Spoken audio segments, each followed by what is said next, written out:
Good? Excellent. And we have a couple of our panelists who are still on their way. One is teaching a master class at this moment, so hopefully they're finishing up and headed this direction. So I would like to add my thanks to all of those who have previously come before us, and thanking ISCF and Freedom Holding and, of course, FIDE for their participation in this conference. One of the advantages of having a conference is bringing people together from so many different backgrounds, different countries, but also different experiences. So this opportunity gives us a broader outreach, and it raises the visibility of the field. I've been involved in chess and education for over 20 years, and in many cases, especially in the United States, when I would meet an educator and they asked me, what do you do? And I would share that, and here was the response. Now, I don't know if you get this in Norway or Denmark or in other countries, but here's the response. Chess. You mean the game, chess? That was from the education community. I had that literal word-for-word response from educators all across the United States. Chess. You mean the game, chess? Because they saw it so far outside their experience and their expectations of the relevance of chess to what they were doing in the classroom. And so to have a conference like this, where people are joining, yes, here in the audience, but also online from around the world, I think it's important to raise the visibility and the relevance for what chess means in education. From the Chess and Education Commission standpoint, we talk about building scalable and sustainable programming, and others have talked about that in the context of their government or their education system. And we absolutely agree. It has to be based on that local entity, what works within that country. And certainly the United States offers challenges in terms of how decisions are made. But we have a great group here with us today and online.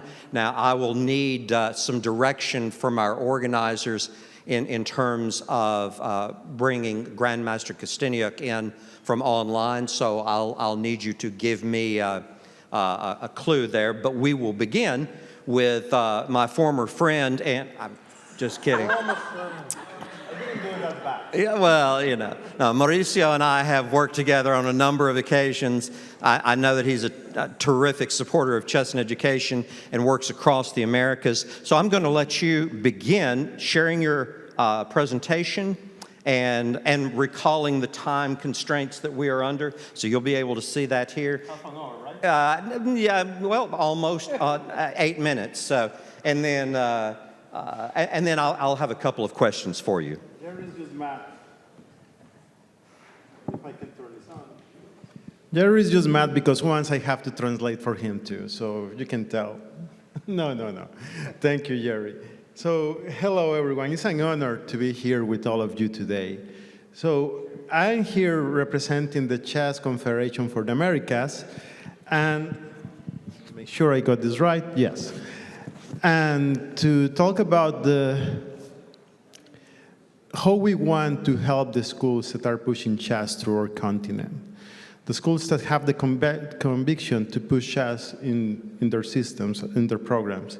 So the first thing is, well, what does it make a school innovative? You could argue that it is the execution of a great idea, but we find that that is not always the case because, as Jerry mentioned many times, many programs are one person away from dying. I want to be more optimistic, but I understand that that is a reality for many people. Sometimes what happens is that in a school, they don't have the institutional commitment to push the program forward. They rely on individuals that have a lot of passion for what they do, but ideally, if you want the change to happen, you want the whole institution to share a vision. You want the parents, the teachers, the leadership to push together. And chess in education is a very powerful tool. And when they have this conviction, when they have this commitment, is when special things can happen. And that is, in CCA, what we want to support. In the Americas already, there are many schools that promote chess in an exemplary manner. And we want to support those schools, whether they have this institutional commitment that I just discussed, or because they have these incredible individuals full of passion pushing the programs. They usually operate in solitude. They don't have the connections and the recognition that they deserve.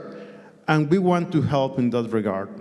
We want in CCA to start giving them the recognition of CCA recognized schools.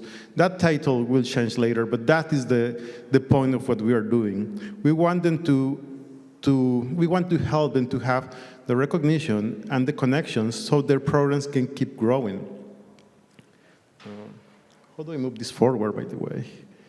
How does this work here? Sorry, I am clueless about this. Almost as much as about chess. Okay?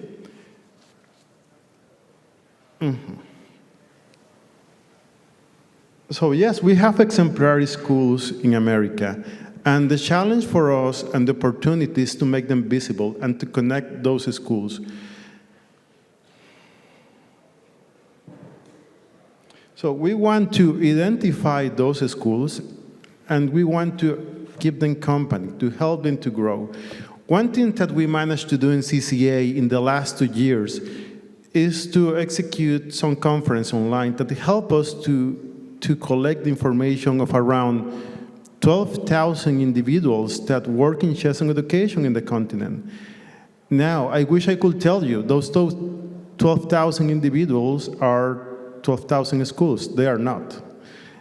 Many of them work as teachers, many of them are interested in chess and education, many of them work in the same school, but we don't have the information in this moment of how many schools are pushing chess in the continent. And that is one of the things that if we want chess to grow, we need to do, to use these schools as beacons, so they can give the example to other schools. We want to recognize them, to support them, to live what they are doing.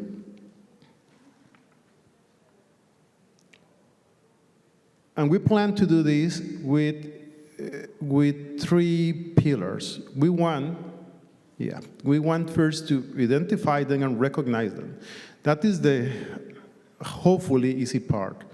The next one is to use this as an advantage, so we can give them the training to their teachers. We can help the teachers and their programs to grow. We want to keep, unfortunately we managed to do this so far, keep working very close with FIDE and the Education Commission, so we can bring the POTs and other resources to these schools so they can keep growing. 5 minutes left. And we want to work with other institutions so we can keep helping these programs, these different schools. And if we do these 2 things, if we give them the recognition, if we help them to showcase what they're doing to other schools, if we give them the training, we believe those programs are going to work, to grow. Let me give you an example of this. I started working on the GSD International School 7 years ago, and I helped them to create the program that they have in that school. Their chess is not a workshop, but an academic subject that all the students have to take. And in those years that I worked there, I stopped a year ago, sorry. But when I was there, I could see how it really helped the students in their academic part. All the teachers were very aware of that, but also I could see the love that the children have for the program. We never have one kid that say, oh, I hate this class. It was all the opposite. They love it. That being said, for this school to have a recognition from a continental organization like CCA is not just a trophy that they want to put somewhere. That really helps them to showcase to their own community, to their families, that what they are doing is important, that is recognized, that has value. It helps them to showcase to other schools what they are doing and to be an example of what they do. It helps them to get support for other organizations. For them to have this kind of recognition really has a lot of value, and that is what we want to do. And I understand we have to be careful there. A very good friend, right before we have this conversation, told me, be careful, because that sounds like something you're selling. And I understand, the execution here is important, and that is not our goal. We just don't want to sell something so we can get resources. I really believe that if we do this the right way, the whole scholastic chess can grow in the Americas. It could help not only to give them recognition, to give them training, but also we could organize continental events online, or maybe in other formats, maybe like this one, where the schools can participate. But right now it's difficult because you don't know who to invite, how to connect with them. I don't even know if this event is full of the things of all the countries that could be.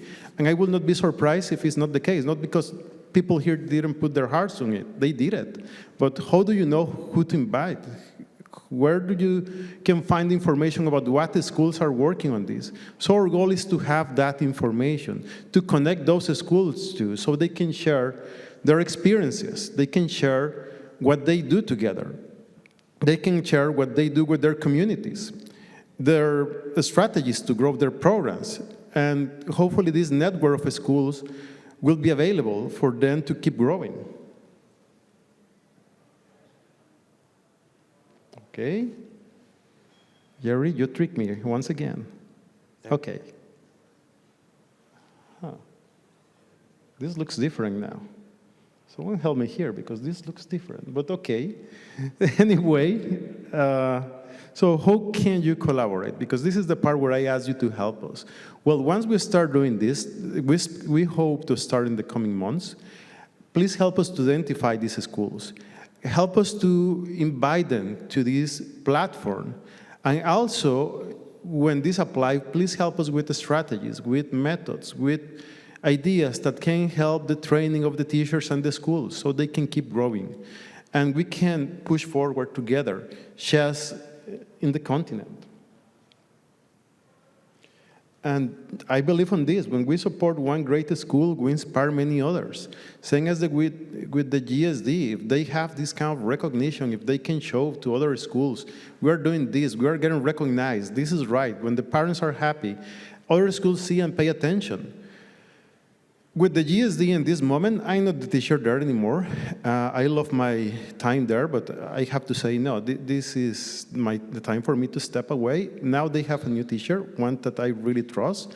But the thing is that even if that teacher tomorrow is not there, the families love the program, the kids love the program, the school believes on it. And we need to show them the recognition to these kind of institutions in the continent. Some of them don't have chess as a mandatory program. Some of them have an after club. Some of them use chess as a transversal tool. All of them need some recognition for what they do. And we need to identify them so we can help them. And that is my call to all of you. Please help us to achieve this dream of having this platform. We will work and we will have it ready in the next months. And I am pretty sure that if we manage to do it and we do it right, we can make a huge difference and cause a great impact in chess in the continent. And that is my part. So, Jerry, do what you do best. Thank you, Mauricio. Obviously, our panel is about chess and early and primary education, and all of our panelists are involved in various aspects, some in research, some in teaching, some in counseling. But Mauricio, you come to this from more of a larger scale. And so what would you say is one challenge in dealing with all of the Americas that you are addressing? Well, right now, when I say all this, I really was, and I should say it clearly since the beginning, focusing in primary school. We are not thinking right now on high school or other levels. Eventually we might, but I think that will be too much to digest, too much for our plate. So our goal, it fits fortunately perfectly for this presentation here because we want to focus on that. Now, there are challenges in other areas. Like high school, yes, I want us to address that in the future. And the Education Commission in the Americas, we are working also together with some partners to push chess in the universities so they can give the training to the teachers in the educational systems. Also, what I'm saying here, and what you're asking me, applies a lot to how to get involved the governments. I think if we can start giving this recognition to the schools and we can see how many schools are doing it. And for example, I can tell you, in Costa Rica, there are dozens of schools that already do it. The minister spoke about the public sector, and yes, we have almost 5,000 schools, but we have almost as many private schools and institutions in the country. For such a small country, we have a lot of people studying. I hope we have as many people working, because that is a lot of people taking classes. But the thing is that we have a lot of institutions giving chess.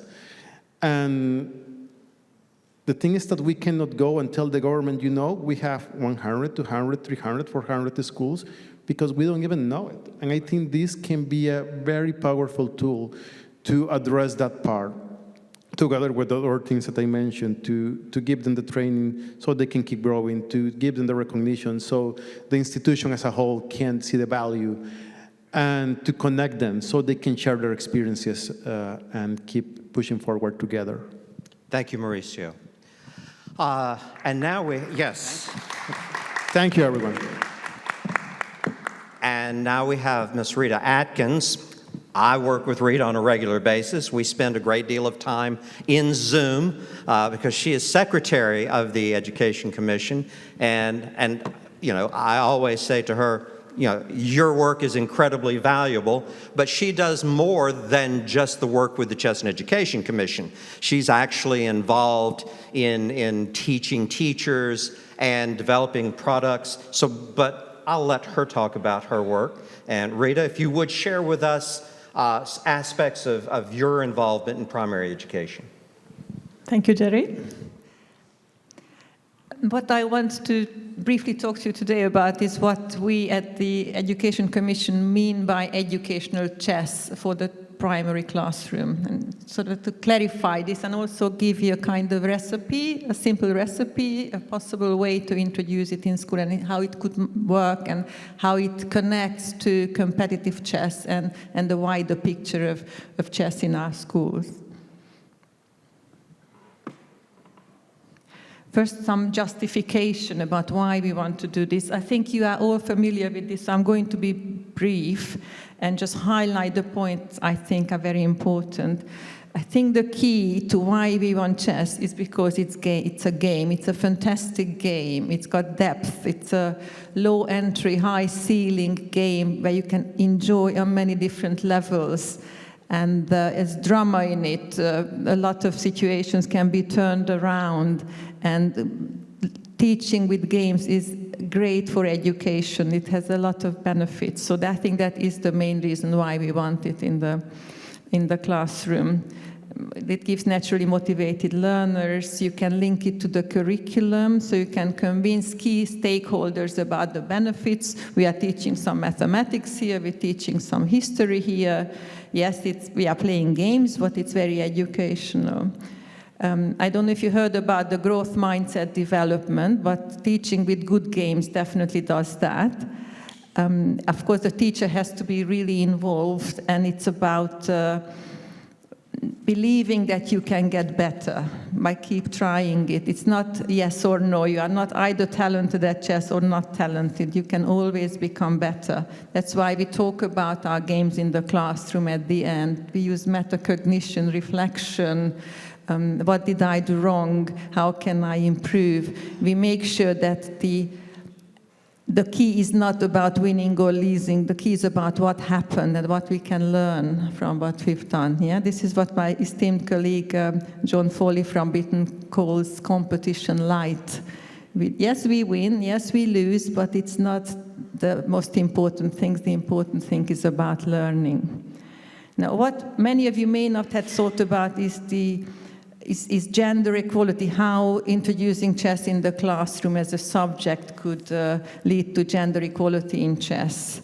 Very, very simple. There are just as many girls as boys on average in a primary classroom, and if all the girls play as well, then there will be more female chess players developing from it. Yeah, it's not rocket science, and most importantly, girls will not be hindered by believing that boys are better than them because they are playing at the same level in the classroom. And so I really strongly believe that the main reason behind me having a lot more successful male chess players than female ones is social reasons, that how girls are conditioned from a young age to respect that the boys need to be better at certain things than the girls. And if we do chess in the primary classroom, it's going to slowly disappear.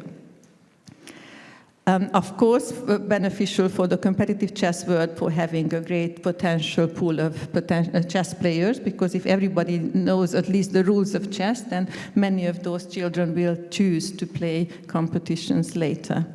Another interesting fact that you probably haven't heard about is the gentle ease into competitive chess. I think it's very, very, very useful. If you throw kids into chess tournaments early, some of them get mortified by losing. They're not used to the idea of losing games, maybe not even 2 or 3 in a row. Even though they might be quite good at chess, they might reach high levels later. They have an early, really bad experience.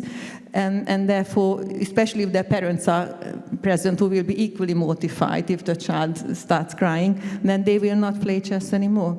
But place that child into the classroom where they've done 1 or 2 years of educational chess, they will not be mortified by losing. They're used to the idea, it's a game, we're playing this game, sometimes we win, sometimes we lose, we learn a lot about what happened, and this is the mindset they will have when they go into chess tournaments. Very, very big difference.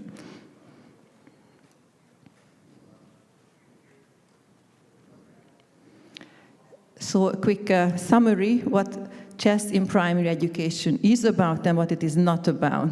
It's not about replacing a curriculum. We would be fooling ourselves if we wanted to say that you can teach everything with chess, yeah? You just bring chess in the classroom and then your children will be very well educated. All the subjects can be taught only with chess. That's not true. You can use chess as part of the curriculum and you can teach some aspects of some subjects with chess. It's also not about playing chess after school only or in chess clubs. It really should be played in the classroom. And not just chess, chess-like games, mini-games, exercises. And it's also not about competitions. We have nothing against competitions, but educational chess is not about competitions. It's about involving every child in chess-related activities. Games, exercises, investigations. This is our key slide in the preparation of teachers course that we developed with the FIDE Education Commission, and we teach now throughout the world. It's the definition of educational chess. The key here is a tool. The key word here is a tool. Chess is used as a tool. Why? A tool for what? A tool to teach academic skills, 21st century skills, and other life skills. Academic skills are easy, these are the subjects. Yeah, mathematics everybody knows about, but plenty of literacy, PE, history can be taught through chess. 21st century skills are the 4 C's, the critical thinking, creativity, collaboration, and communication, all the skills we need in this fast-paced modern world that you heard about before. I think one of the most important ones is the life skills. Some people call that emotional intelligence or situational intelligence. A lot of that can be enhanced through educational chess. So a few words about how we enhance 21st century skills. Well, the critical thinking is trivial. Yeah? When you analyze both positions, when you play games, you think systematically, your critical thinking will improve. My favorite one of the forces is creativity. It's very simply, when you play your game, you are creative. Yeah? By the act of simply playing, you become creative. You play freely, you explore. You can't really make a mistake when you play because it's an exploration. If you don't get what you want, you try a little bit differently. So you can have a lot of creativity through the act of continuous playing. Metacognition, some of them call it as a 21st century skill, some of them a life skill. I think it is by far the most important skill to be practiced through educational chess, this thinking about thinking. I do allow children to talk about their games during it and also afterwards in the classroom. They discuss it. What did I do? Where did I go wrong? How could I have done it better? Even point out what you think the mistake was your game partner said. We don't use opponent in the classroom, we say game partner to reduce the competitive element. So metacognition, I think, is immensely important. And the other two C's, the collaboration and communication, if you let them talk, then communication skills are also improved. If you let them play so-called collective games, simply games in pairs or in larger teams, then teamwork, collaboration is also practiced. So plenty of ways to enhance 21st century skills. These are some of the life skills: impulse control, decision under pressure, perseverance, focus, dealing with tension, sacrifice, sensitivity, empathy, respect, foreseeing consequences, adaptation to change, patience, time management, fairness, prioritization, learning from mistakes, and so on and so on. Every time I teach this course, participants always come up with another 2 or 3 life skills which are improved through educational chess. So we keep making this list bigger and bigger. I think one good idea we could have for future, if there was a way to conduct research to measure the impact on life skills of educational chess. There are many research papers on the cognitive skills, but not so many on life skills. And I think that would be very, very useful. So I invite you to come up with ideas, or people, or any connections you have to research who could enable that. That would be very useful for convincing ministries of education and chess federations to work together to introduce chess in the classroom. And just a quick clarification, you must have heard this many times today: transversal tool and interdisciplinary tool. Chess used as a transversal tool is simply when it enhances skills that cut across all subjects, like 21st century skills, life skills. So how do you use chess as a transversal tool? You use it when you play chess, when you play simplified versions of chess, mini games, other strategy games. And the other tool is the interdisciplinary tool. We use chess as an interdisciplinary tool when we enhance subject knowledge, academic skills. And that is mainly done through exercises, investigations, and maybe playing chess, historical versions. That's when we use to enhance our knowledge of history through chess. And this is my final slide, and I think the most important one: the chess in schools pathway, how we believe it should work. Basically, the top 3 layers, I think, have existed for a long time. Titled chess, that's when you go to competitions. Competitive school chess, when you involve your school in inter-school competitions. And school club chess, when you have a chess club lunchtime or after school where children go and play. And some of them then obviously then be involved in competitive school chess and go on to become a titled chess player. And we are sticking this bottom layer to it called educational chess. And the bottom layer is wider than the others because we strongly believe that every child should be involved in the bottom layer, maybe for 1 or 2 years of their primary school education. And what do we do in that bottom layer? We simply teach them chess with the basic rules of chess. So by the end of the first year, they will all be able to play chess with the correct rules. But that's not all we do. We do a lot of exercises, investigations based on the chessboard, with the chess pieces. So we're kind of squeezing every last bit of juice out of this wonderful game of chess. Yeah? We don't just play chess, we're using, I don't want to say abusing, but we are using the chessboard and the chess pieces for doing other things as well, and that is also part of educational chess. Thank you, Rita. One question. And I know you've been active in doing this in terms of training teachers, but also working with students. From an educational chess perspective, which is slightly different from the competitive, but how do you adjust in this educational chess environment? How do you adjust for students who already know how to play chess? Is there a great adjustment that is needed? I strongly believe that every child should be pushed to their maximum, so you should not keep any child bored in the lesson. So first of all, I wouldn't do educational chess without the school club chess. I would always make sure that if I introduce educational chess in a primary school, that primary school also has a chess club, or there is a way for them to go to chess club. And because educational chess is taught by classroom teachers, most likely they are not going to be chess players themselves, so their chess knowledge will be limited. So they won't be able to answer the questions of these children who already play chess in some way. So there are two things I would recommend. So these teachers refer that child to the chess club to go and play there. But you also hear in the chess lesson, and I can give you lots of amazing exercises. There should be a whole set of exercises you can give them which are challenging. And you can also use these children for peer-to-peer teaching to help the others develop their chess knowledge. And there are many differentiation techniques we use. So if you pitch a child who has already played chess against another one who is not so good, to kind of equalize the game. They're kind of mini versions of chess. Okay. Thank you very much, Rita. Thank you. And this is also a good segue to my friend Ronald Boocock, who works with chess in the schools in New York. And I know that you prepare a lot of teachers or coaches going into the school and they're teaching chess. So you're also dealing with some of these same issues. Would you like to share a little bit about your experience? Kids, my goodness. They are so different in the way they see the world.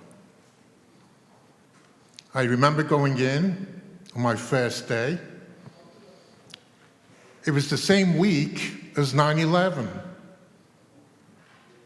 And I went into the room. I was a bit anxious. I was a bit nervous, wondering how the kids are going to be. I opened the door, and guess what they did?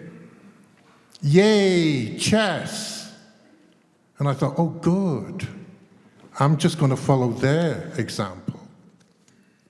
I was carrying the weight. They were just kids. So I say, hello, everyone. Can anyone raise a hand and tell me, where do you think I come from? Now, this is Washington Heights in New York City. Most of the kids are Dominican Republic, some Puerto Rican kids. So they put their hands up. I say, yes, can you answer me? He goes, you come from the Dominican Republic? I said, no. Puerto Rico? No. Finally, a young boy raises his hand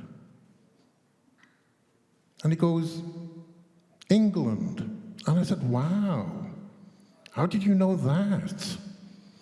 And he said, your accent. And I thought, oh, that's very clever. And then I swear to God, another student put their hand up. I said, yes. And she goes, do you come every day? And then I realized I was dealing with children.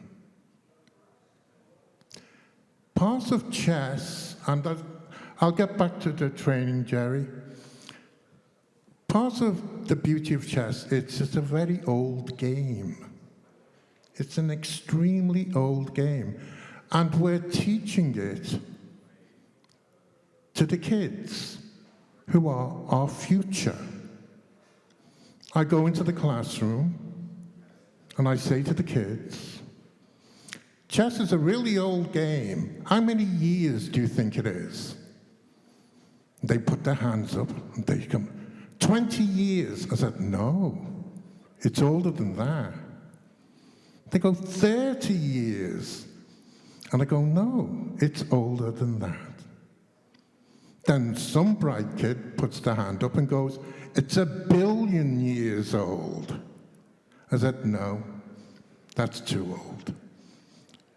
But they think that 20 years old is a long, long time. I look into their faces. They're outside, right in front. It's so great to teach kids. It's like ridiculously fantastic. So I look out and I see all these beautiful little faces.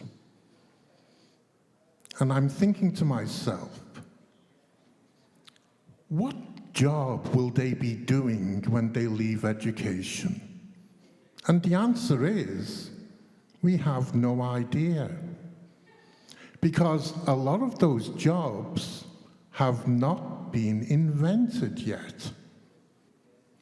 So what on earth can I teach them? I've heard the expression, Jerry uses it too, 21st century skills. But what we can teach them is the ability to make decisions, to analyze, to figure things out, to adapt. And this is how chess is so important to kids, even though it's such an old game. It's like the perfect circle. It's come back. It started all those years ago, and now we're teaching it again in the schools. And it's very important. Now, another part of chess that we know it, but a lot of people outside of chess education may not understand, is the social development. We go into schools in the South Bronx, 3rd grade class, and we teach them how to shake hands. And they love it. And believe it or not, they may not have ever shaken hands before. It's an amazing thing. It's just totally amazing. A lot of these kids who live in boroughs in New York City, they may not get the opportunity to leave those boroughs. Yet every weekend we provide tournaments, and we provide them for free. We're very lucky. We're an organization that can provide tournaments for free. So these kids go off to the tournament. Sure, there's a competition side to this. But they're getting on a bus, they're leaving the Bronx, they're going to Brooklyn, sometimes they're going into Manhattan, sometimes they're going to Queens, and it's an adventure. They're going on a mini odyssey. And they're going with their friends. And when they get to the tournament, they meet other children from different boroughs. And there, they make more friends. So it becomes a beautiful growth of child. They meet new friends. There's another thing. It changes the perception. Who's heard of the difficult student? Oh, yeah, the difficult student. When we go in and teach chess in the classrooms, sometimes those difficult students are difficult because they're not being approached in a way, in a subject that they may not like, so we're forcing them to learn it. And then we come in with chess, and it's a game, and some of them get it. Student, Joseph, very difficult student, very difficult. Why is he difficult, I wonder? We seem to have so many difficult students in the New York City public education system. So I get Joseph, he's interested in chess. Finally, he's got something he's interested in. We take him to a tournament. He wins a trophy. He brings it back to the school, and guess what? He gives the trophy to the school. I go into the school the following week. I go into the office, and there's the trophy standing there. I'm like, wow. Teacher comes in. He goes, wow, great job, chess teacher. He said, who won that? I said, Joseph. And he goes, Joseph? You mean that Joseph? The difficult student? He didn't say that. But he said, Joseph won that? And then I saw his face. He changed. All of a sudden, he realized that Joseph had something. Joseph was no longer a write-off. And I saw the change in the teacher's face. And then I thought, oh no, now that teacher is going to interact with Joseph in a much more positive way. It was a great moment for Joseph, and I hope it really went that way. I have millions of stories about the kids. They're amazing. They are just truly amazing. We know all about the benefits of chess. I first saw chess in the schools in the New York Times, in an ad. Chess in the schools, instructor wanted. So I thought, that's a good idea. You don't have to sell me on that. Teaching chess will be perfect for these kids. And I've been doing it ever since. I've got to that age now. I'm 28 years old, but you know, this is what happens when you teach kids in New York. I got to that point now where I'm now the director of the program. I really miss teaching the kids. So I go out there under pretense of observing instructors, and I bump them out the way and I take over the lesson. But role modeling is very important for learning. You learn more by watching than reading. So I go out and I observe our instructors. We hire instructors. We have a very high bar. We've been doing this for 40 years. So we have intensive professional development. You just can't send out someone out there to teach children how to play chess. Even chess players. I've had some very strong chess players apply for the position, and unfortunately they didn't know how to teach. But we can teach. Someone before said how important it was to have good teachers. Yes. We spend most of our time teaching chess players how to teach children. We're in August, aren't we? The last week of August at Chess in the Schools, we get together, all the instructors, and we go over what we know.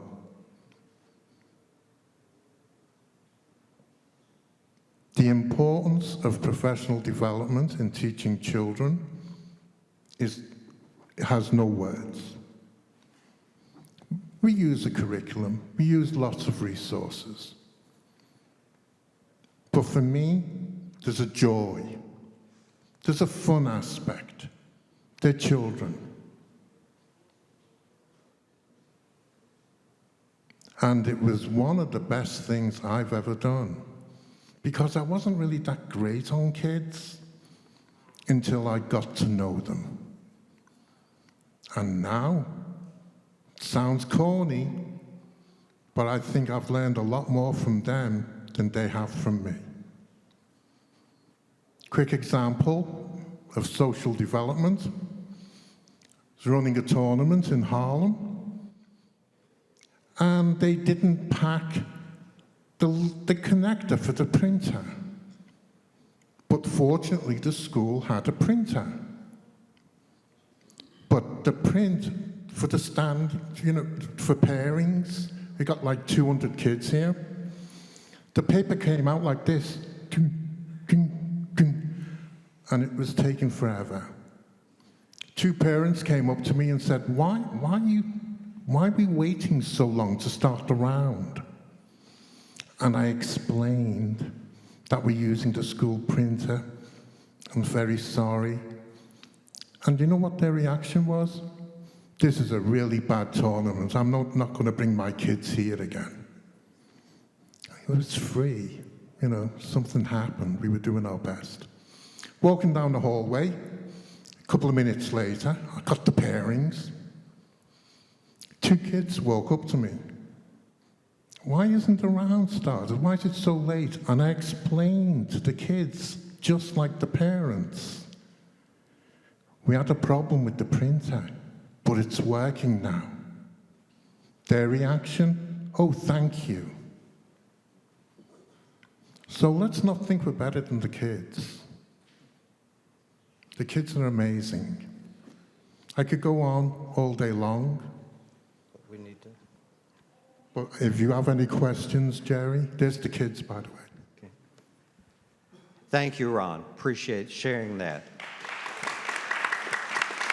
One quick question, and then we've got a couple, 2 or 3 other folks. You talked about the social development several times, and I'm glad that you pointed out that there's also a change in the teachers as those students come back, because often we measure the change in the students, but not so much the teachers. But coming back to the students, is there a particular way that you measure their social development in the course of the year? It's very difficult to measure anything unless it's a piece of wood. Mm-hmm. We do a lot of surveys, but I wouldn't say they were definitive. It's very hard to measure that stuff, right. Jerry, So a lot of it's observation. There's a lot of observation, and there's proof. Yeah. What happened to Joseph happened. Right. His teachers saw. The thing is, I love the teachers, don't get me wrong. But they've got a hard job, and they may just give up on a few kids. Sure. Until they see that there's someone home there. Right. And then once they see that, their perception changes. Right. And then the interaction and the relationship between teacher and student goes a step up.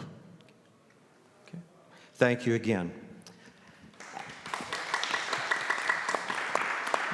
My friend Fernando, Fernando Moreno, I know that you have been a school counselor and you have used chess as part of your therapy. And so would you share from your perspective some of the experiences that you've had? First, thank you to the organization for this wonderful summit. And to all of you who are here or who are listening online, you have been already 3 hours, almost all the time paying attention, half of. So what we have to do, or what I would like to do today, is to show an example of 3 different schools who I work with, and I don't want to repeat many of the concepts that the other colleagues has done, but I call it cultural framework. It's a different vocabulary for us. I believe that every single kid, not in this country, not in the county of Montgomery County where I work, have to know at least how to play the game of chess. For us, you said, wow, I have met so many kids in Montgomery County who neither the parents, neither them knew how the pieces move. I know that sometimes we go to places like today and we hear that it's simple to attract kids to this game, but have to be done the right way. And what I'm trying to focus is a little bit that for me have to be teaching to all the school, not the kids who really like to play or the parents have like the game, have to be done in a way that everybody in the school can be involved. And not necessarily an after school, and I agree with Rita that the purpose of chess in education has to be more than an after school program. How we accomplish that, all of these slides previous was from a school called Breakers, Joan Lelek in Montgomery County. This one is from another school I have been working, Montgomery Knolls. As you see, we have chess around the school. And this is in the playground. Have to be not necessarily another activity, have to be integrated in everything. And that is another component that is important. Have to be inside the classroom, regular classroom, taught by a teacher. Have to be also involving the parents, and in this case was a scholastic tournament, but really was a free scholastic tournament like you do in New York, and then also inside the school. And I agree with Rita too in terms of the development of the competition. We have to think about how we engage the kids in competition. I do a lot of friendly chess matches. I do where two kids play against two other kids, always talking and no sharing. And when that the best kids maybe really are enjoying the game, then we go to another step. Obviously, we have seen the panel before. You have to have a whole support in the community through representatives. This case was the superintendent of Montgomery schools, Montgomery County schools, who came to my school to play a game with several of my kids. As you can see, he tweeted, "My opponents are talking to each other about the next move, critical thinking and collaboration skill." When the kids accomplished to beat him, and when I asked him, "Can you come back?" he said, "No, I don't want to come back. My reputation is ruined because of your kids," as a joke. But in some ways, you need the support of everybody around. We heard this morning about Congress Ruskin. He was very supportive and came to play with the kids as a regular, join us to play. We have Dr. Barber, who play the principal in the school playing with the kid. Took a lot of challenge for some of these people to play with the kids. Another important component, the parents. It's easy if the parents know about the game or they are really educated about the game. In our case, we have to train them about the values of the game. And you see there is a high school student who is doing his community hours, teaching the simple game and understanding how the game is done. It was a summer camp too, where the parents join the kids to learn. The next aspect I want to do, and I like what you were saying about New York, and you came with the minority kids over there, immigrant kids. I use the game all the time with English language learners. When they arrive new to the school, they are easy for them to learn, and then the whole interaction chain, and also the teachers change their attitude toward them. And themselves, they learn that language is only one aspect, and they will learn it, but through the teaching of the game, will be able to really engage. At the same time, I use chess around the wall, and you can see the exhibit outside, where the kids can play their own chess set against another kid who has maybe another country, and they start integrating that. Obviously, I'm not going to repeat what you were saying. Chess is a different language, but the most important thing is kids that maybe they don't speak the same languages, they can play, interact, socialize.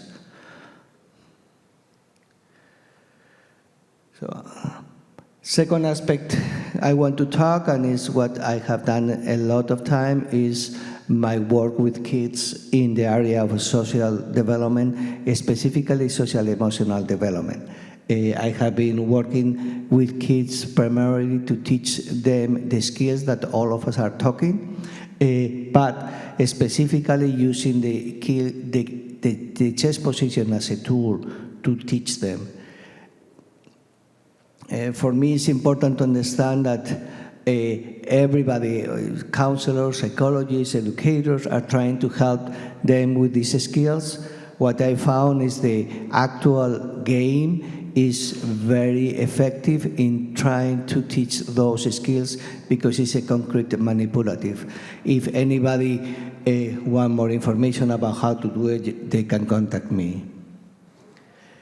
I want you to take like 10, 15 seconds to read specifically what the parents have said about that process.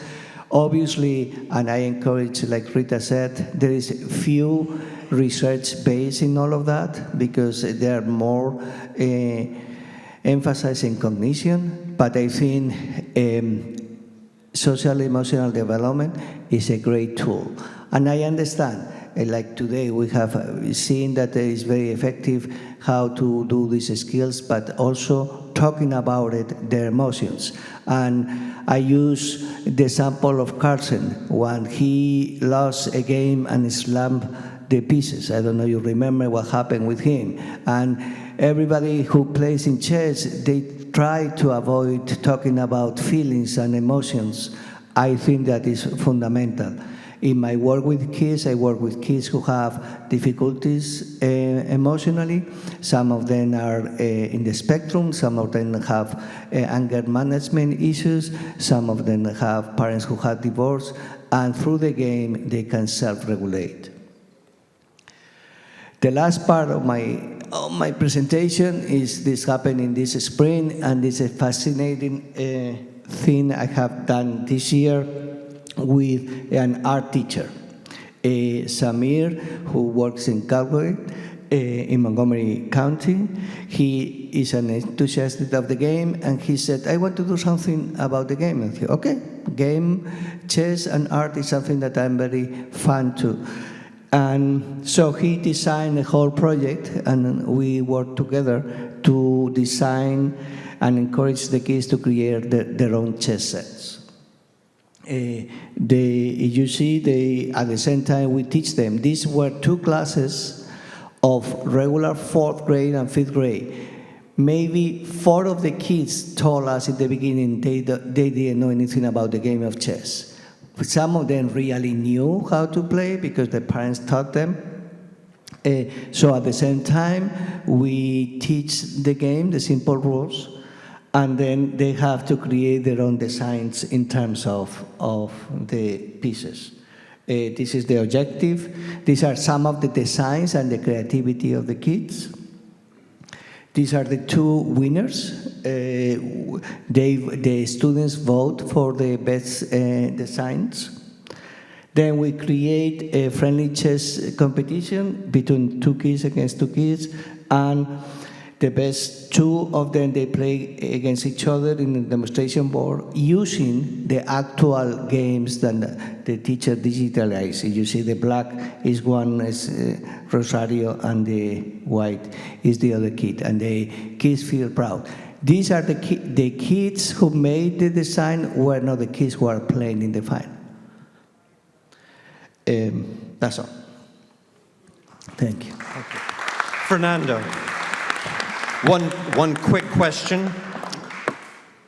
If you were telling someone and you had time for just one thing, very briefly, how do you generate community support for your program? Being yourself, be true to yourself, tell stories. I had several stories, but I didn't want to follow what you were saying. But be truthful to yourself. I think the community support is about being there, inviting, do things like exposition to chess art and things like that to get it. Thank you. Appreciate it. Thank you. Now we have Anandita Oberoi, who has been involved in research, specifically along the lines of executive function. And I'll have a question for you after, but I'll go ahead and share from your experience with research. Okay, I want you all to imagine this. You are at the front of an elementary classroom, ready to teach, and the kids are bouncing off the walls, distracted, fidgeting in their chairs.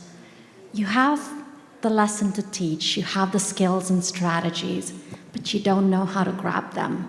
Sounds kind of familiar to probably a lot of you.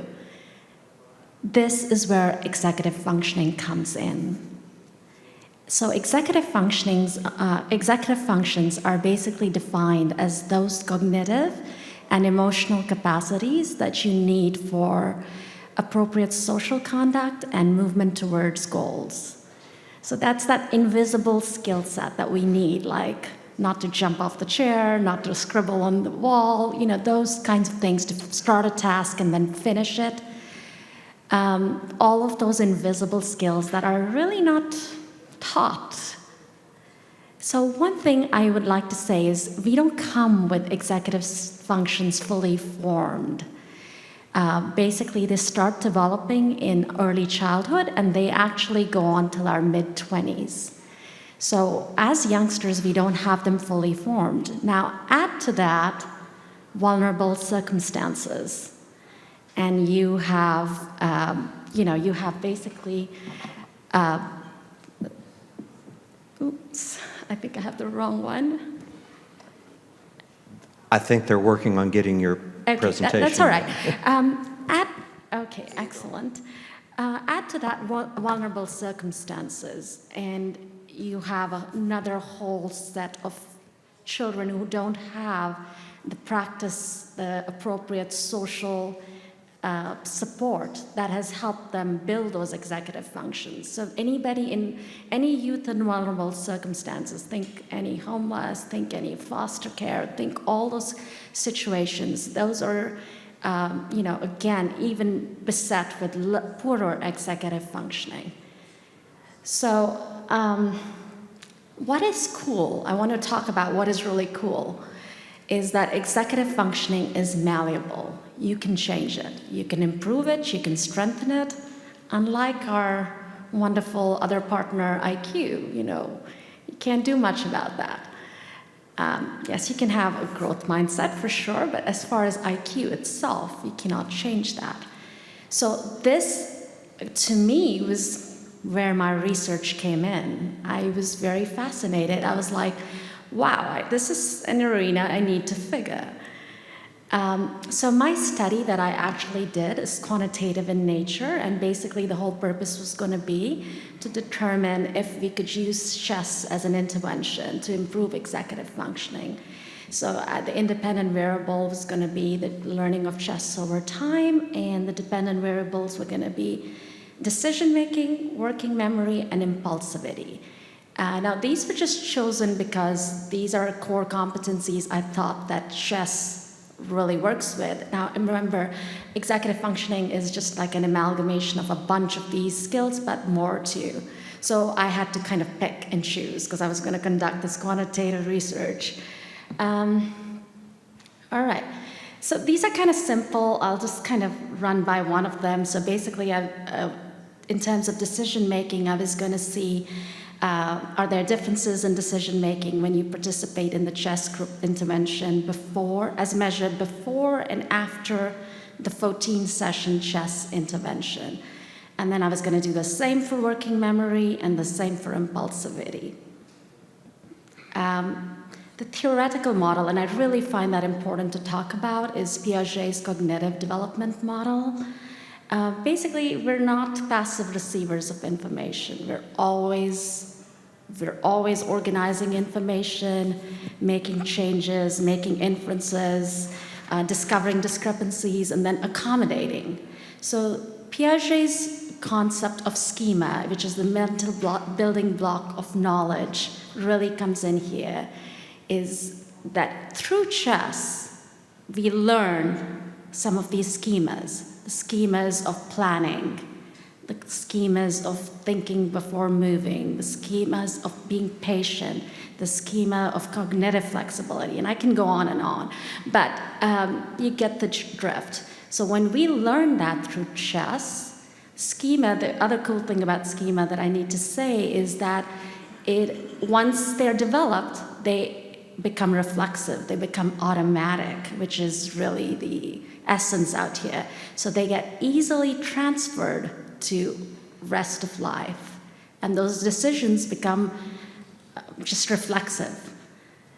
The other part that Piaget talks about is discovery learning, that we learn the best through doing. So I could sit with a kid and just tell them everything I want about, putting their hands on their bottom before moving, but when they get to experience that and do that over and over in games, they actually learn the value of not doing such, of basically being patient and thinking through. So let me go to my study because I feel like I need to share that. I used the one group pre-test, post-test design, and basically it was the same group. That would just allow me fewer subjects and also control for variation, the natural variation between subjects, and also it was going to be easier to administer and analyze results. I used the paired sample t-test to analyze the data.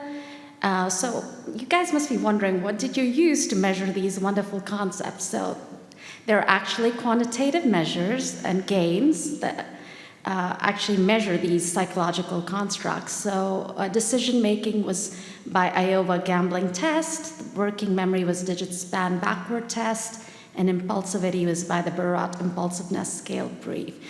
My participants were 8 to 17-year-olds in the beginner groups of chess training. So I had to kind of define that, which was unrated to 1200 USCF, and from chess academies across the United States.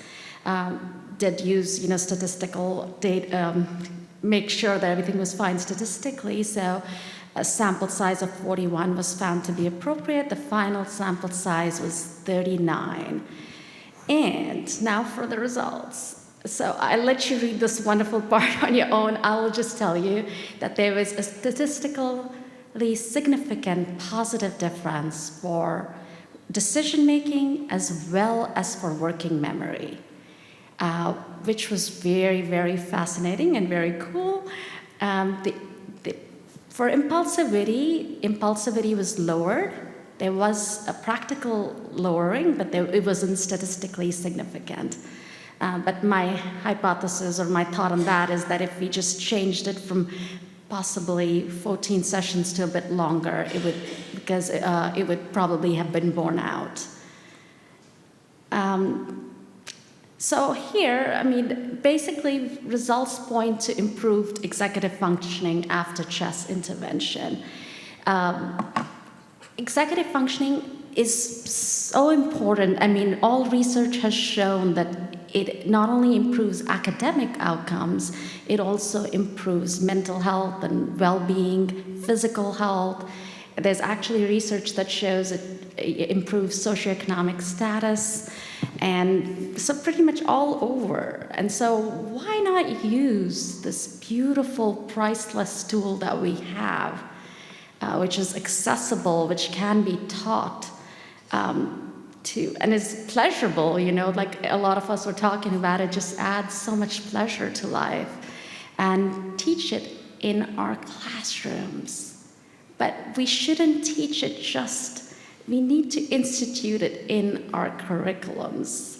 That would be my thought and my call to action to all of you. And also for parents to be shown that this is not valuable just for the competition part. It's valuable for everything in life, just basic success. The other part I would say is use it for, at vulnerable populations. And I would really hope to partner with some people at some point to, implement it in boys and girls clubs, homeless shelters, foster homes, all those populations where it's already lowered.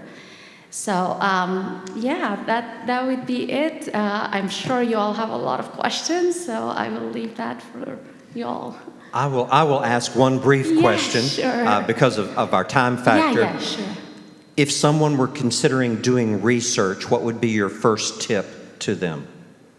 It's going to change all over the place. So for me, it was COVID happened.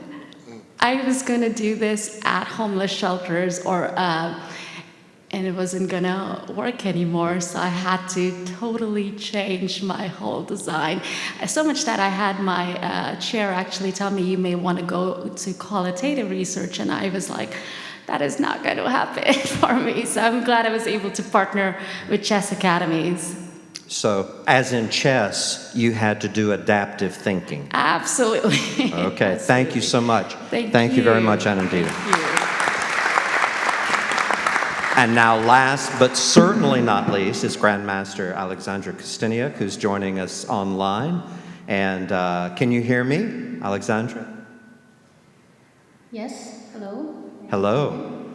I don't know if you recall our conversation many years ago in Miami as we were talking about how to get you into schools and promote chess as an educational tool. But I do remember that, and congratulations on your career. And now I'll turn it over to you to share your presentation.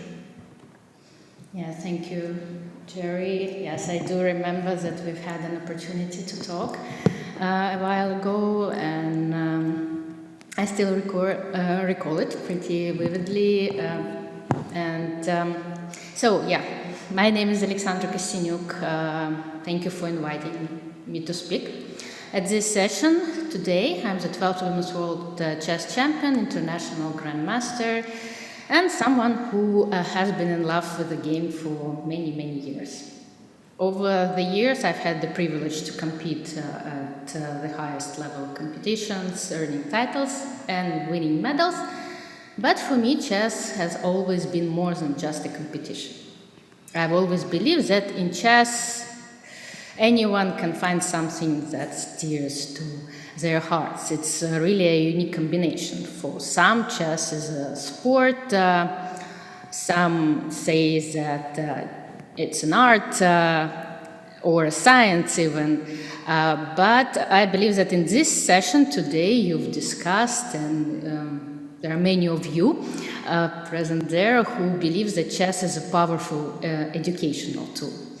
I didn't have a chance to listen to all the speakers at your session. I've had a chance to listen to some of you. I think that what I'm about to say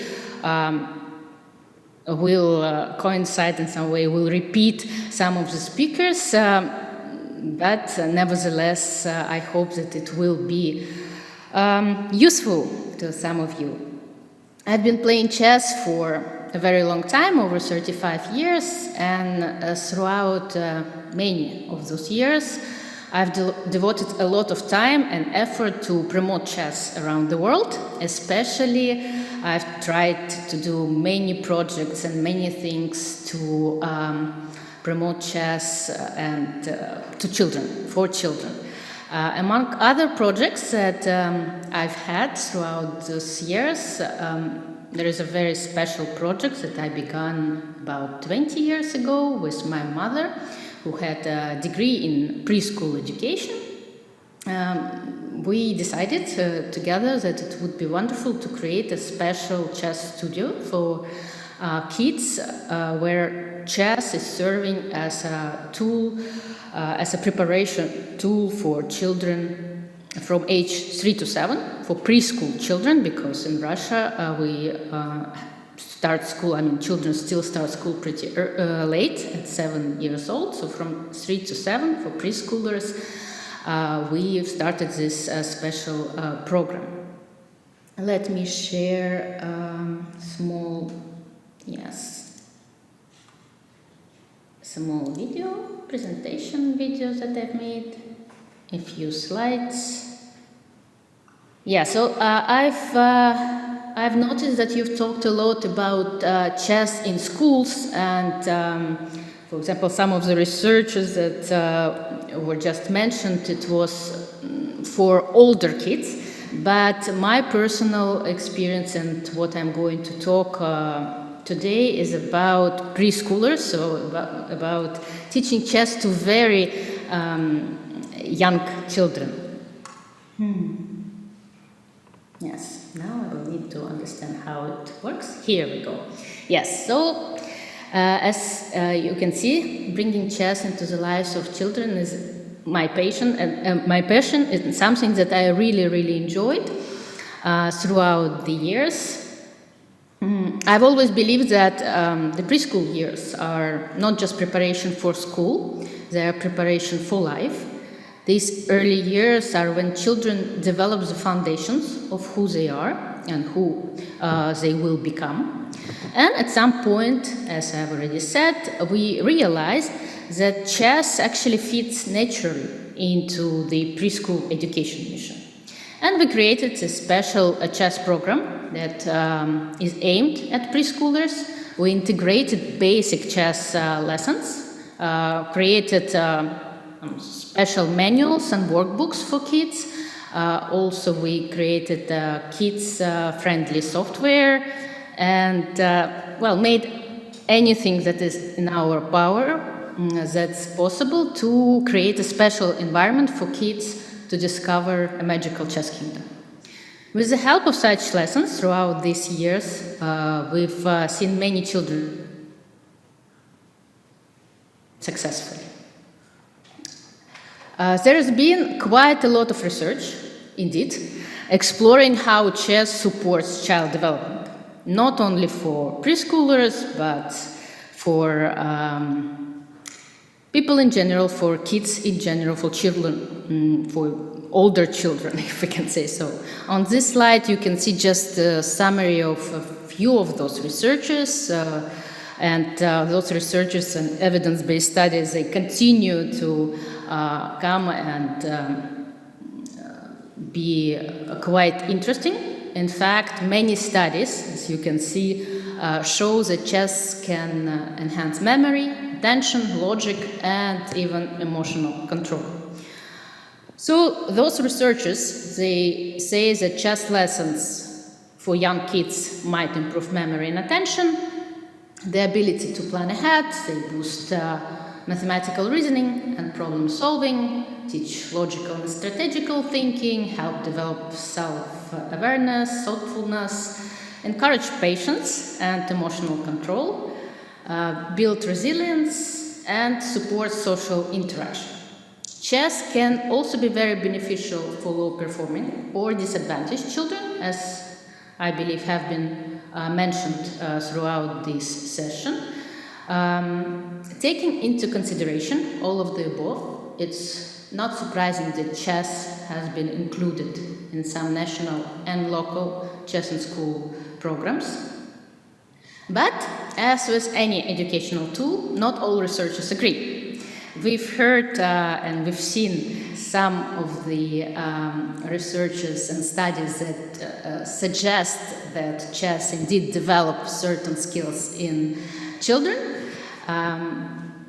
But actually, I've talked to some cognitive psychologists, and they believe that it's rather probably the fact that it's not only about chess. We, of course, would love to believe in that, but it's about the fact that the child is engaging with an adult in some structured activity. And of course, if such an activity is chess, it's a valuable developmental tool. And children, they enjoy playing and bringing chess into life of kids with such belief. Usually parents or teachers or those who love chess, they do believe in benefits of chess.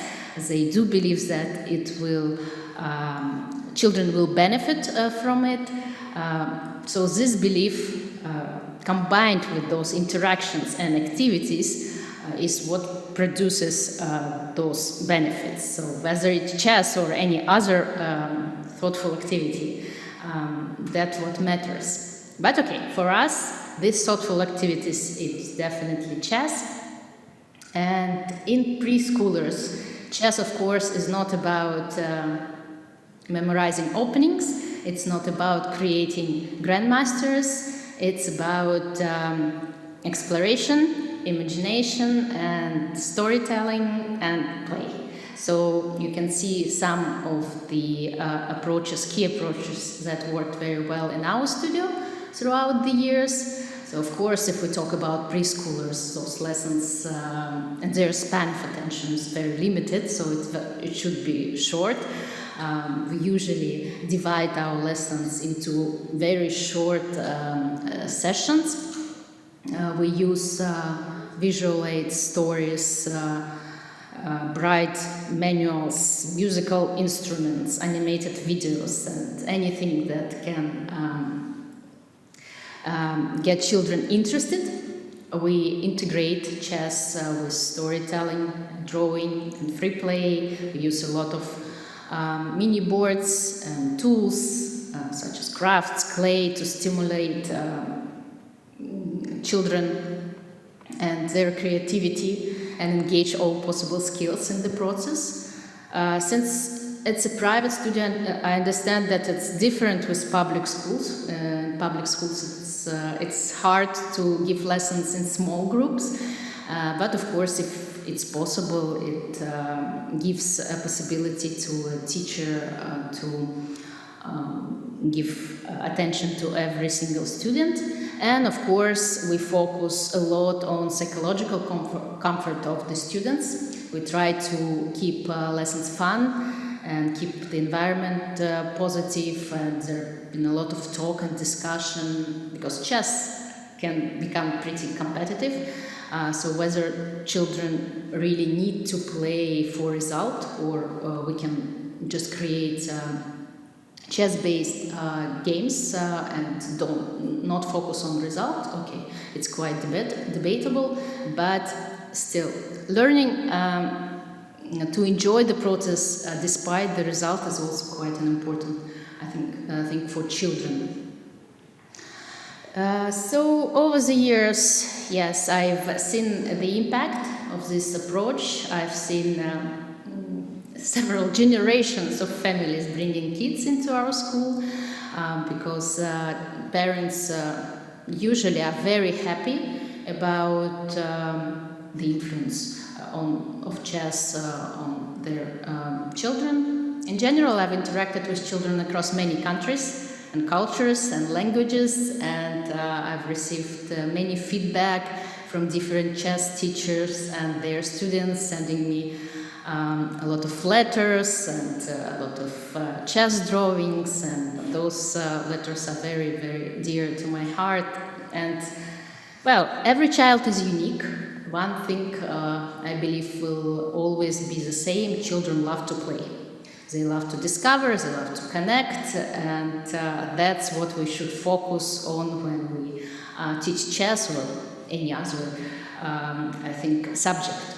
So I sincerely believe that when we introduce chess in a kid-friendly way to children, we're not only preparing them for school, but we're also giving them tools that will serve them throughout their lives. We're teaching kids to think before they act, to be creative in solving problems, and to persevere, not to give up if something doesn't go their way. So chess in early education, it's not about raising grandmasters. although, I mean, if you start early, maybe one day you will become a grandmaster, but most importantly, I think it's about raising confident and thoughtful kid who is ready to face the world with open and curious mind.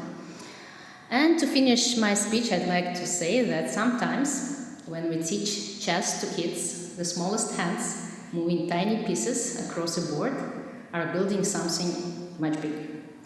So I wish you success. Thank you so much for your attention. I wish you success in exploring the possibilities of preschool or school chess education. I do believe, as I've mentioned several times throughout my speech, that chess is a very powerful educational tool. And I hope that this conference and this session will be helpful for many of you. Thank you so much for your attention. Thank you, Alexandra. And I recognize that we're running a few minutes over time, so I'll be brief in the wrap-up. Thank you to our panelists for sharing today. In the earlier session, we heard about an ecosystem of bringing chess into education and how important that is. I always ask the question, yes, but how? And I think a number of our panelists have indicated here are, at the grassroots level, here are important aspects. If you're going to implement chess in schools, here are key factors that are involved. And so I hope that you will take from this answers, but also thoughts of, well, what might we do next? Because at the end of the day, I began this process of chess and education because I worked with university students for almost 20 years. And I saw them making poor decisions which caused them to leave the university and not finish. And I realized that for many students, their poor decisions came in high school and middle school so that they didn't even reach university or something beyond that. And so the importance of chess in early and primary education, I think, is paramount for building that stronger culture and that ecosystem. So thank you, panelists, for the work that you do. Thank you for sharing. Thank you, audience, for your patience. Have a great rest of the day.